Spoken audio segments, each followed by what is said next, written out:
দোয়া কুনুত পারেন না বলে যারা ভয়েতে বেতের নামাজই পড়েন না, তারা শুনেন তিনটা কাজ আপনার জন্য রয়েছে।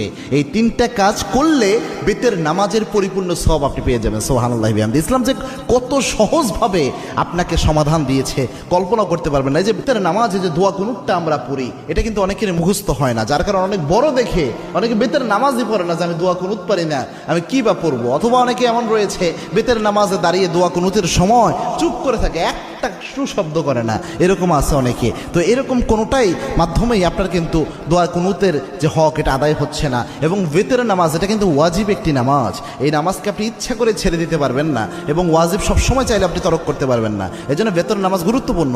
এবং কি আল্লাহর হাবিব সাল্লাল্লাহু আলাইহি ওয়াসাল্লাম বলতেন, ইন্নাল্লাহা বিতরুন ইউহিব্বুল বিতরা, আল্লাহ রাব্বুল আলামিন নিজে বেজরকে আল্লাহ রাব্বুল আলামিন নিজে ভালোবাসেন। সুবহানাল্লাহ। এবং আল্লাহর হাবিব সাল্লাল্লাহু আলাইহি ওয়াসাল্লাম সফর অবস্থায়ও প্রায় সময় চেষ্টা করতেন বেতের নামাজ যেন ছুটে না যায়। আল্লাহু আকবার। এই জন্য বেতের নামাজ মা বোন যারা রয়েছেন, বিশেষ করে আমার যুবক বাবা ভাইয়েরা যারা রয়েছেন এবং আমার বাবাজিরা যারা রয়েছেন, বেতের নামাজে আপনি দোয়া কুনুত পারছেন না, আপনি কি করবেন?